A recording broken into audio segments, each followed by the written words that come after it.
बिस्मिल्लाहिर्रहमानिर्रहीम, अस्सलाम वालेकुम। क्या हाल है जी आप सबके। मेरी तरफ से आप सबको जुम्मा बहुत बहुत मुबारक हो। तो अल्लाह ताला हम सबको खैरौफियत से रखे। बस मैं उठी हूँ, उठ के बच्चों को नाश्ता बनाया के दिया है। और उसके बाद ये मैंगो हम फ्रूट एंड वेजिटेबल मार्केट से लाए थे, तो ये ख़राब होना भी शुरू हो गए हैं इस तरह। तो ये लाए थे कि इसको स्टोर, अर्शी ने कहा है कि इसकी छोटी छोटी क्यूब्स बना के तो आप इसको स्टोर कर लें। यूज़ ही नहीं हुए ये इतने मैंगो। तो अभी मैंने कहा है कि इसको क्यूब्स में इसकी बनाती हूँ। और हमदान को कहा है कि आप मेरी हेल्प करें, और इसके लिए मैं ये ज़िपर बैग भी लाई हुई हूँ। ये मैंने आपके साथ पहले अपनी शॉपिंग शेयर की हुई है, और ये ज़िपर बैग है। तो इसमें अभी मैं ये डाल के इसको पहले पील, और ये मैंने पाकिस्तान से मैं ये लाई थी पीलर। देखें, मेरा पाकिस्तानी पीलर जब भी से देखती हूँ तो पाकिस्तान के भी याद आता है मुझे। पाकिस्तान में ये चलते हैं, ये यहाँ से इस टाइप का मिलते ही नहीं है, वो दूसरा मिलता है और डिज़ाइन का। तो मुझे ये इजी रहता है, तो इससे मैं ये इसका जो पील है वो रिमूव करके तो फिर क्यूब्स बनाती हूँ। हमदान आप इधर आए, हेल्प करें। तो ये हम आज मैंगो को स्टोर करते हैं फ्रीज़र में, फिर स्टोर कर लेंगे। फिर जब ज़रूरत होगी तो एक पैकेट निकाला तो उसका मिल्क शेक ही ज़्यादा यूज़ करते हैं। वैसे हमारे घर में मैंगो नहीं इस तरह कोई खाता। तो इस तरह से ये इस पीलर से आपने ये ऊपर से इसका जो पील है वो रिमूव कर लेना है। बड़ा इजीली रिमूव हो जाता है, ये देखें मैं करके। तो इसका जो टॉप वाला छोटा सा हिस्सा है वो इस तरह आपने इसको उतार लेना है सेपरेट।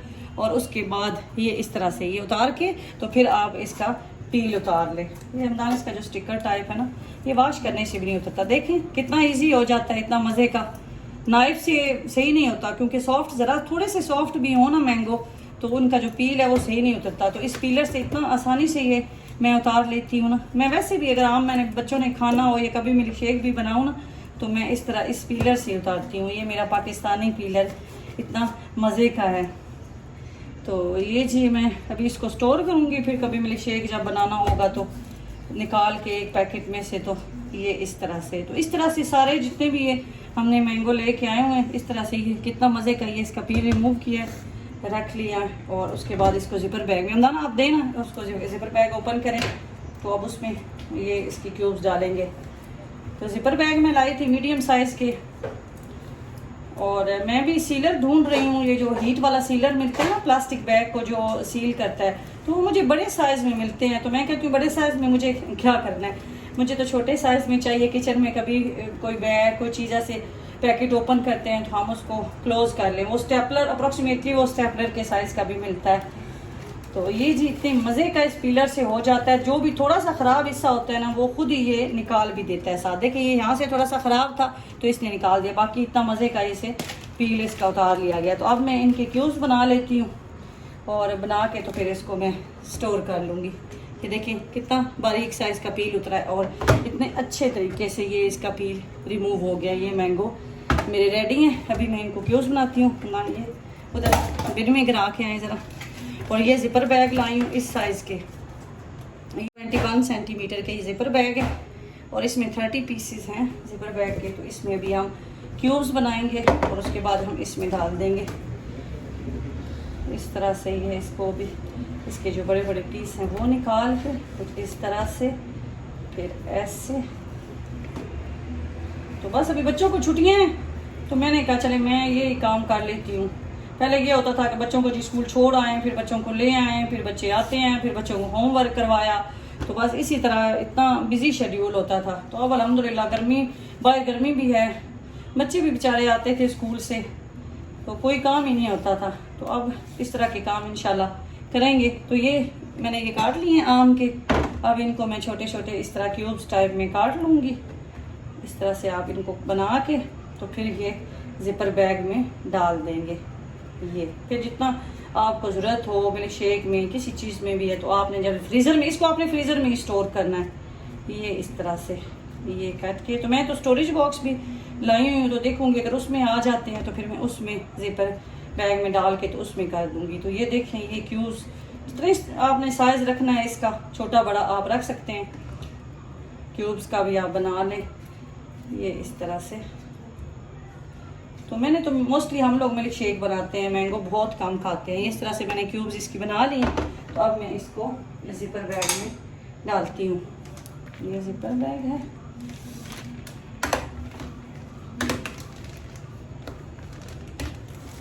हाथों से ही लगता है पाकिस्तानी, देसी तरीका इस्तेमाल करना पड़ेगा। ये 2 मैंगो इस तरह से ये आप इसमें डाल लें। इस तरह से मैं डाल लेती हूँ इसको। मैंने अपने हाथों को पहले अच्छी तरह वॉश किया है, क्योंकि जो काम हम हाथ से कर सकते हैं जल्दी और इजी, वो आप स्पून से नहीं कर सकते। ये देखें जी, इस तरह से ये जिपर बैग में मैंने डाल दिया है, ये इस तरह से। तो इसी तरह मैं सारे पैकेट बना लूँगी और उसके बाद मैं इसको फ्रीज़र में स्टोर कर दूँगी। मैं साथ ये भी अपना हैंड वॉश कर लेती हूँ और फिर मैं आपको से इसको क्लोज़ करके तो दिखाती हूँ। ये देखें जी, इस तरह से ये अभी इस तरह से ये क्यूब्स हैं। तो अभी इनको मैं सारे जितने भी अभी मेरे पास आम हैं ये हैं, या और इधर साइड पे भी पड़े हुए हैं मैंगो ये इस तरफ, तो मैंने इन सब को भी बनाना है। तो आप लोग मेरे साथ रहें, तो फिर मैं फाइनल आपको दिखाऊंगी कि मेरे कितने पैकेट रेडी होते हैं ये आमों के। और ये रेडी हो गए हैं जी मेरी मैंगो के पैकेट। इस तरह ये मैंने इसमें डाल दिए हुए हैं। ये अप्रॉक्सीमेटली मैंने 500 ग्राम का आइडिया रखा है कि इतना इसमें डालूं। आधा किलो के ये पैकेट बना के इस तरह ये जिपर बैग में मैंने डाल के क्लोज अभी सलार हमदान ने किया है। और अभी वाले अभी सारे मैंगो रहते हैं। और ये स्टोरेज बॉक्स एक बचा हुआ था हमारे पास, मैंने कहा चलो इसमें डाल देती हूँ। तो अभी इसमें रखती हूँ मैं। दान पकड़ें इसमें, इसको अभी तो रख लेना, इस एरिया में रखें। तो इसमें डालना स्टार्ट करें। मैंने कहा छुट्टियाँ हो गई हैं तो बच्चों को भी आदत डालें, आदत होनी चाहिए बच्चों को काम मतलब 2 पैकेट्स को एक। सलार आपको क्या चाहिए? क्या स्क्रू ड्राइवर चाहिए? इधर तो नहीं है स्क्रू ड्राइवर, किस लिए? इसमें वो टूल बॉक्स में। हाँ जी ठीक है, इसमें आप इसको ऊपर से क्लोज करके फिर मतलब 6 इसमें 4 तो मिनिमम आ जाते और तो आ जाए। इसमें रखना शुरू कर दें हम ना, रखें ऐसे ऐसे। इसको इधर रखें ना, इसको इधर रखें ऐसे भी आप रख सकते हैं। इसमें लॉन्ग डायरेक्शन में रखेंगे ना ऐसे, इस तरह ना ऐसे करके। ज़्यादा बल्कि मेल्ट हो चुके हैं, गर्मी है तो गर्मी की वजह से वो ऐसे हो गया। अभी आप इस डायरेक्शन में रख लें, वो आपने ऐसे लांग रखे हैं, इसको आप ऐसे लिटा दें जैसे। तो ये देखिए ये हमारा एक स्टोरेज बॉक्स 4 पैकेट के साथ रेडी हो चुका है। हाँ वो मुझे दें इसका कवर। तो ऐसे अभी हम इसको ऊपर से कवर कर देते हैं और इस तरह से ये 4 पैकेट इस स्टोरेज बॉक्स में आ गए हैं। तो अब हम इसको फ्रीज़र में रख देंगे। तो इस तरह से आप मैंगो स्टोर कर सकते हैं। मैंने तो लास्ट ईयर तो मैं पाकिस्तान थी, उससे पीछे वाला जो साल था तो हमने उस टाइम भी ये स्टोर किए थे। तो स्टोरेज बॉक्स में नहीं रखे थे, जिपर बैग में डाल के रख दिए थे मैंगो। तो अभी सलार कर रहा है तो बाकी भी हम रखते हैं। तो इस तरह से आप इन मैंगो को स्टोर कर सकते हैं और बाद में यूज़ कर सकते हैं। वो मैंने स्टोरेज बॉक्स बनाया था, ये एक बास्केट थी, फिर इसमें मैंने इस तरह डाल दिए हैं सारे पैकेट 1 बाय 1। तो ये इतने बने हैं। इसमें कितने पैकेट आए आपने काउंट किए? 7 पैकेट इसमें डाल दिए हैं। तो अभी इसको ऐसे ही फ्रीज़र में रख दूंगी, तो जैसे जैसे ज़रूरत होगी तो निकाल लूँगी। और उसके बाद फिर मेरी अभी यहाँ क्लीनिंग बाकी है। ऐसे रखे थे मैंने 4 साइडों पे, एक बीच में और ये 2 ऊपर। ठीक है, इस तरह। तो गर्मी इतनी लगना शुरू हो जाती है इसकी वजह से। तो कोई भी काम आपको जितना इजी लग रहा होता है ना, वो इतना इजी होता नहीं है। बंदा समझता है कि बस ये मेरे हकीकत से मेरे पीछे पड़े हुए हैं कि इसको स्टोर करें, ये आम खराब हो रहे हैं। हमदान बेटा आप इधर आइए, फ्रिज में रखें। तो मैं कहती थी मेरे इसलिए तो हौसला ही नहीं पड़ता था कि मैं शुरू करूँ। अभी मेरी पूरे किचन की सफाई भी बाकी है। आज मैंने चूल्हा साफ़ करना है। मैं वीक के बाद चूल्हा साफ़ करती हूँ। वैसे उसको मोटा मोटा तो कर ही देती हूँ, लेकिन 1 वीक के बाद उसको प्रॉपर सारी उसकी क्लीनिंग करती हूँ। तो अभी मैंने ये इधर से सफाई भी कर ली है। और ये मैंने एक ब्रश रखा हुआ है, ये बड़ा अच्छा ब्रश है। इसमें ऐसे ये फिल करके ना लिक्विड डिश वॉशर, तो आप इसमें ब्रश को यूज़ कर सकते हैं। फिर ये खुद ब खुद ये ऐसे निकलता रहता है इस तरह। इससे बड़ी अच्छी क्लीनिंग हो जाती है, जैसे बास्केट वगैरह होती हैं वो इससे बड़ी अच्छी क्लीन हो जाती हैं। और ये सफाई के लिए बड़ा अच्छा है मेरा प्यार।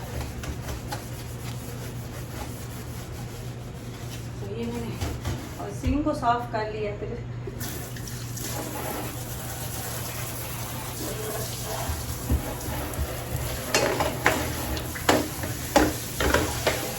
सफाई हो जाए तो बंदे को तसल्ली हो जाती है, जैसे काम खत्म हो गया है। तो अभी यहाँ मैं ये थोड़ा सा पानी इधर बाहर आता है, तो जिसकी वजह से भी मैं ज़्यादा पानी नहीं मारती, तो मैं फिर किसी डस्टर वगैरह से यहाँ से भी ये इस तरह क्लीन कर लेते हैं। इस तरह करके आप इसको क्लीन कर सकते हैं।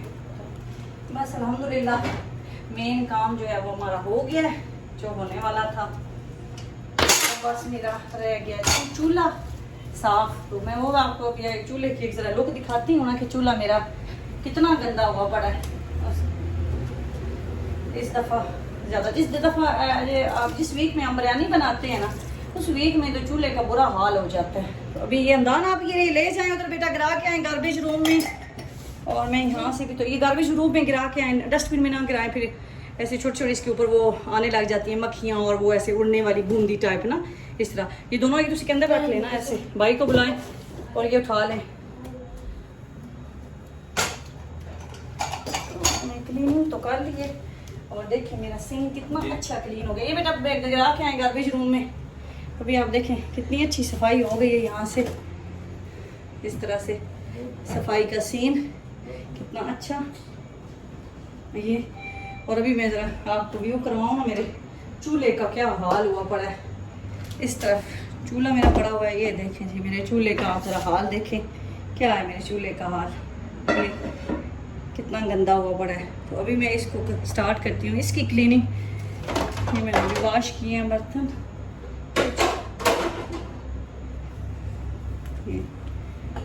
गर्मी में जितना भी एसी अंदर आता हो, लेकिन जब एग्जॉस्ट चलता है ना, तो उसके बाद बस जी वो एग्जॉस्ट सारी कूलिंग खींच के ले जाता है। तो इस बिल्डिंग में जब हम आए हैं तो उन्होंने कुकर वुड नहीं लगाया हुआ, तो बस अभी कहते हैं डेली उनको टाइम ही नहीं मिलता कि हम कुकर वुड लगा लेते हैं, कुकर वुड लगा लेते हैं, खुद लगा लेते हैं।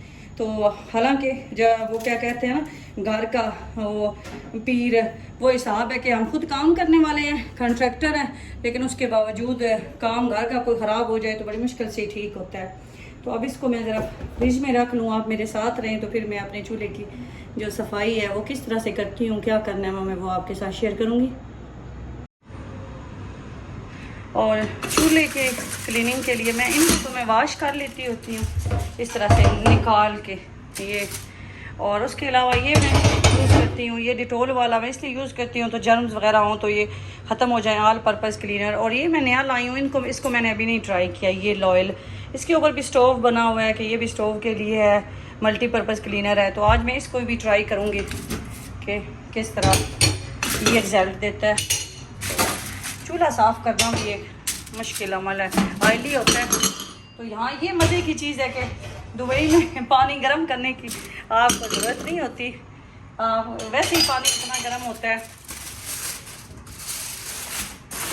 ये इस तरह ये देखें कितना मैंने आपको बताया ना कि इस दफ़ा मुझे पूरे वीक में मैंने इसको टच नहीं किया। पहले क्या होता है कि मैं वीक के अंदर भी ना इसको एक दफ़ा कुछ ना कुछ क्लीन कर लेती हूँ, लेकिन बस इतना बिजी शेड्यूल था इस पूरे वीक का। और देखें ये एलुमिनियम फॉइल का क्या हाल हुआ पड़ा है। तो अब ये मैं इसको, ये भी साथ ऐसे चिपकी पड़ी है फॉइल जो है, तो इसको मैंने इस तरह सिंक में रख लिया है। तो मैं अब इसको वॉश करती हूँ, इनको मैं बाद में वॉश करूँगी, पहले मैं ये स्टोव जो है इसको क्लीन कर लूँ।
और देखें ये पिजन आ जाते हैं मेरे किचन के बाहर। और देखें कितना अच्छा मैंने क्लीन कर लिया है। बस मैंने वो स्प्रे किया है और उसके बाद ये वाला ब्रश जो मैंने उधर सिंक पे यूज़ किया वही मैंने चूल्हे के लिए भी रखा हुआ है, इधर यूज़ कर लेती हूँ। और उसके बाद ये इस तरह सा सॉफ्ट सा ये डस्टर है, इससे मैंने क्लीन किया और मैंने कुछ भी नहीं किया। तो अभी मैं इसको ये क्लोज करके इसका ये जो ग्लास वाला ऐसे कवर होता है इस पर भी थोड़ा सा स्प्रे करके इस तरह ये मल्टीपर्पज़ क्लीनर डिटॉल वाला, तो मैं इसके ऊपर भी एक दफ़ा यही क्लीन कर लेती हूँ इसको भी इस तरह। ये तो बहुत इजी है क्लीनिंग, बस थोड़ा सा आपको ये प्रॉपर आइडिया होना चाहिए कि क्या चीज़ यूज़ की जाए। तो ये बहुत अच्छा है डिटॉल वाला। वो लॉयल वाला तो मैंने आज यूज़ नहीं किया क्योंकि मुझे ये तसल्ली है कि मैं डिटॉल वाले से अच्छा क्लीन कर लेती हूँ। तो आप देखिए मेरा स्टोव कितना अच्छा क्लीन हो गया। ये थोड़ा सा आपको जला हुआ नज़र आ रहा है ना, ये बहुत पहले ज़्यादा जल गया था, तो ये क्लीन नहीं होता अंदर से। ये मिडल वाला इसका स्टोव है, तो बाकी बेहतरीन हो गया। बस अभी इसकी जो ऊपर वाली ग्रिल्स हैं वो मैंने सिंक में रखी हुई हैं, तो उनको मैंने क्लीन करना है, या इसको मैं अभी फ्रंट से भी क्लीन करती हूँ। ये इसकी बॉटम वाली साइड है, तो इसमें भी मैं बस ऐसे स्प्रे करती होती हूँ इस तरह, यही वाला स्प्रे डिटॉल वाला। तो एक दफ़ा मैं इस पर ऐसे यही वाला डस्टर फिर मार लूँगी तो ये क्लीन हो जाता है। तो इतना गंदा मैं करती नहीं हूँ, तो इस दफ़ा फर्स्ट टाइम ऐसे हुआ है पूरे वीक मैंने इसको टच नहीं किया, तो अभी मैं इस पर भी कपड़ा मार लेती हूँ। तो अब जी ये जो इसकी ग्रिल्स हैं इसकी बारी है क्लीनिंग की, तो इस पर बस मैं ये लिक्विड लगा लेती हूँ, ये मैं फिर यूज़ करती हूँ। ये तो इसको इस ब्रश के ऊपर ऐसे डाल लेती हूँ। ऑलरेडी भी इसके अंदर होता है, वो ज़रा थोड़ा थोड़ा निकलता है फिर, लेकिन इस पर मुझे ज़रा ज़्यादा चाहिए होता है क्योंकि ज़्यादा ऑयली है। तो फिर ये बड़े मज़े से इस पर ये इस तरह का फोमी टाइप सोप बन के, तो ये मैं इस पर इस तरह से इसकी क्लीनिंग कर देती हूँ, ये इस तरह से। और ये मैंने एक क्लीन करके रखा और फिर ये जब ड्राई हो जाएंगे तो मैं इसको चूल्हे के ऊपर रख लेती हूँ। रेडिया आ गई है, आप क्या कर रही हैं? अब चले बेटा, आप चले। Thank you so much. भैया दान भी आ गया, यहाँ तो मेरी आ गया हेल्प की है। सलाद बस वो कटिंग करके चला गया था, बस थोड़ा सी काम रह गया मेरा आज। ये यहाँ पे किचन में मैंने कहा किचन में स्टार्ट किया तो ये एक दफ़े करके तो रखती हूँ मैं। बस इस तरह से एक दफ़ा जब आपने लगा लेना, दोनों इस तरफ करें ये इस तरह से, फिर आप इसको वॉश कर लें और फिर और टॉवल मैंने रखा हुआ है तो उसके ऊपर रख के तो ड्राई हो जाएगा।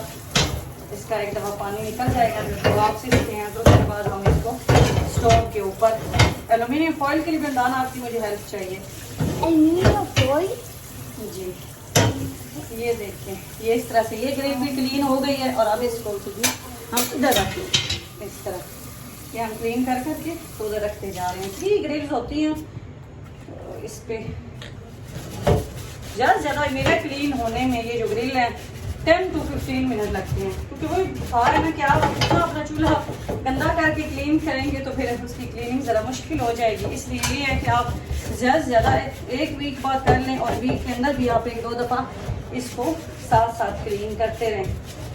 तो ये देखें बस इस तरह से सोप थोड़ा ज़्यादा चाहिए क्योंकि ऑयल चूल्हे पे पकते हुए ऑयल के ड्रॉप्स गिर गए, कुछ ना कुछ गिर गया। मैं तो हालांकि डेली एक दफ़ा इसके ऊपर ना टिश्यू से ऑयल क्लीन कर लेती हूँ, एक दफ़ा सीधा करके उल्टा करके ऐसे। ये ब्रश इतना काम का है ना, तो ये पाकिस्तान में भी दराज पीके से आप ले सकते हैं और ये महंगा भी नहीं है। पाकिस्तान में 150 या 200 रुपीज़ का था, तो यहाँ भी आपको 5 दिरहम में 6 दिरहम में दुबई से भी आपको मिल जाता है। तो ये मैंने तो ये काफ़ी जगह पे रखा हुआ है। वॉशरूम में भी इवन मैंने ये एक सेपरेट लेके रखा हुआ है वॉश बेसन धोने के लिए, शावर पे मारने के लिए। तो ये बड़ा अच्छा है, ये अच्छी चीज़ है। ये देखिए इस तरह से ये होती है इसकी। बस अभी मेरा काम अल्लाह का शुक्र है थोड़ा सा रह गया। इस तरह से ये मेरा स्टोव जो है वो क्लीन होने के बिल्कुल करीब है। इतनी तसल्ली हो जाती है ना जब आप घर की मेन चीज़ें जो हैं और किचन की स्पेशली जब आप क्लीन कर लेते हैं। तो आप लोग मेरे साथ रहें, आप लोग भी सुनाएं कि बच्चों को छुट्टियां हो गई हैं यूएई में। पाकिस्तान में छुट्टियां इस दफ़ा पहले हो गई थी, हालांकि पाकिस्तान में छुट्टियां हमारे बाद होती हैं, तो इस दफ़ा पाकिस्तान में छुट्टियां पहले हो गई हैं। तो आप लोग कैसे एंजॉय कर रहे हैं? हमारी छुट्टियां तो हो गई हैं, गर्मी है, गर्मी में क्या एंजॉय करना है, लाइट ही नहीं है सुना है पाकिस्तान में। चले वहाँ फिर भी बारिश हो जाती है। तो ये देखें जी, ये मैंने अपनी ग्रिल इस तरह से क्लीन करके रख ली है और ये अभी रह गए हैं इसके जो दूसरे पार्ट्स है अंदर वाले, ये भी मैं क्लीन कर लेती हूँ, आप लोग मेरे साथ रहें। फिर इसके बाद मैंने ये स्टोव ऑलरेडी क्लीन कर लिया, मैं इस पर एलुमिनियम फॉइल डालूँगी। तो देखें मेरा जो स्टोव है, चूल्हा कैसे क्लीन चमकता हुआ होता है। और ये एलुमिनियम फॉइल में यूज़ करती हूँ इस तरह से, ये फॉल्कन की अच्छी होती है। तो कुछ लोगों से मेरी बात हुई तो वो कहते हैं कि जी एलुमिनियम फॉइल से फायर लग जाती है, आग लग जाती है कि आप जब ये डालते हैं। तो ये मैं आपको एक चीज़ बताती हूँ कि इसमें भी क्वालिटी होती है। इसमें अगर चीप है, उसके अंदर उन्होंने कोई पेपर मिक्स किया हुआ है तो फिर हाँ लग सकती है फायर। लेकिन मैं बहुत अरसे से यूज़ कर रही हूँ तो ये जो एलुमिनियम फॉइल ये फाल्कन ब्रांड की है। पाकिस्तान का मुझे आइडिया नहीं है, जो दुबई में रहते हैं उनको तो ये ईजिली मिल जाएगी किसी भी सुपर मार्केट, ग्रॉसरी से, कहीं से भी 4-5 दिरहम की ये। तो इसको आग नहीं लगती, ये एलुमिनियम है सही प्रॉपर, ये ओरिजिनल वाली। तो इस तरह से आप अपने स्टोव के हिसाब से इसको इस तरह मैं कट कर लेती हूँ सीधा से और फिर उसको मैं स्टोव के अंदर डाल लूँगी, क्योंकि इससे ना स्टोव ज़्यादा गंदा नहीं होता। मैंने मेजरमेंट के हिसाब से कर लिया है और इस तरह से फिर अब आप इसको कट कर ले ऐसे। तो देखिए ये सीजर से इसको मैं कट कर लेती हूँ ऐसे कट करके। तो इसके 2 साइड होती हैं, एक साइड शाइनिंग वाली है, देखें इस तरह से शाइन है, और एक थोड़ी सी इस तरह मैट इसकी लुक आती है। तो जो मर्जी है डाल लें, इससे फ़र्क नहीं पड़ता। मैं तो ऐसे शाइनिंग वाली डालती हूँ। तो इसको मैं ऐसे ओपन करके ओपन करें और अभी ऐसे थोड़ा सा साइडों से बढ़ा देती हूँ ताकि कुछ ऑयल कुछ चीज़ें जो गिरें तो वो साइडों पे ना चूल्हे के गिरें। तो ऐसे डाल लूँगी अब। तो इस तरह से आपने इसको डाल लेना है। तो फिर ऐसे थोड़ा सा ये नीचे स्टोव के जो कील टाइप निकले होते हैं ना, वो फिर उनमें ये ऐसे एडजस्ट हो जाती है। तो बस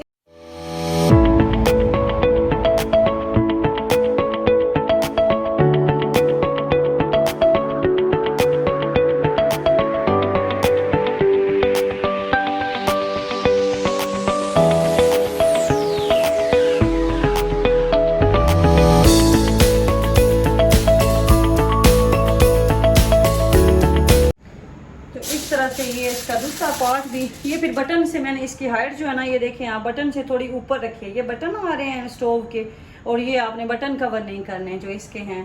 तो उसके बाद इस तरह इसको प्रेस करेंगे, वही सेम इस तरह ये ऐसे बस ये डाल दी है। अब इसके ऊपर वो है इसके ये जो स्टोव के ये वाले पार्ट होते हैं ना, ये मैं नहीं लगा सकती, मैं ये सलाद की लगवाती हूँ। मैं उतार लेती हूँ लेकिन सही फिक्स जो है ना वो मेरे से ये नहीं होते। तो मैं सलाद को बुला के तो इसको फिक्स करवा लेती हूँ। और इस तरह से ये इस एलुमिनियम फॉइल को जहाँ आपने वो रखना है, ये पार्ट ये वाला वहाँ से आपने कट कर देना है। और उसके बाद आपने ये भी देखें, ये मेरे से फिर फिक्स नहीं होते। इस तरह से दरमियान से हमने जहाँ वो चूल्हा आपने जलाना है उस जगह को आप खाली कर लें। तो उसके बाद आप इसको ये लगा दें, ये इस तरह से। ये सरार की कारीगरी है, वही लगा लेता है, मेरे से तो ये लगते नहीं हैं, फिर सही फिट ही नहीं होते। ये रेडी हो गया मेरा चूल्हा साफ़ सुथरा होके ये इस तरह। अब मैं इसकी ये जो मैंने वॉश करके रखी हुई है ये ग्रिल, ये भी मैं उठा के रख लेती हूँ चूल्हे के ऊपर। हमदान की हेल्प करें आप, ज़रा रखें इसके ऊपर। ये जो इसके कॉर्नर बने हुए हैं ना, ये कॉर्नर वाली इधर आएगी ऐसे। ये कॉर्नर है ना इसके राउंड वाले, ये देखें इसके कॉर्नर है। दूसरा लेके आए ना मिडल वाला पार्ट, मिडल वाला इसका ये पार्ट है, मिडल वाला वो बिल्कुल ऐसे स्क्वायर बना हुआ है। ये मिडल वाला इसका पार्ट है, ये इस तरह से। और ये फिर इसका लेफ़्ट साइड वाला। ये देखें जी, अल्हम्दुलिल्लाह चूल्हा साफ़ होने के बाद कितना अच्छा लगता है। और फिर ऐसे दिल करता है कि इसको बंदा यूज़ ही ना करे। ये देखें साफ़ सुथरा हो गया। और ये फॉइल से कितनी अच्छी, और मैंने आपको बताया ना, मैं ये दोनों साइडों से इतना इतना छोड़ती हूँ ताकि कोई खाने की चीज़, कोई ऐसे ऑयल कोई चीज़ गिर जाए तो वो ज़्यादा गंदा साइडों से ना हो। तो ये मेरा चूल्हा साफ़ सुथरा हो के ये इस तरह से क्लीन हो गया। तो इस तरह से मैं करती हूँ अपने चूल्हे की सफाई। तो आज जुम्मा का दिन था और ये मैंने आज दोनों काम किए हैं। एक मैंगो वाले कह के अर्शी ने, और उसके बाद ये मैंने चूल्हा साफ़ किया है। तो आप लोग मेरे साथ रहें, अपना बहुत ख्याल रखें, दुआ में याद रखें। अल्लाह हाफिज़।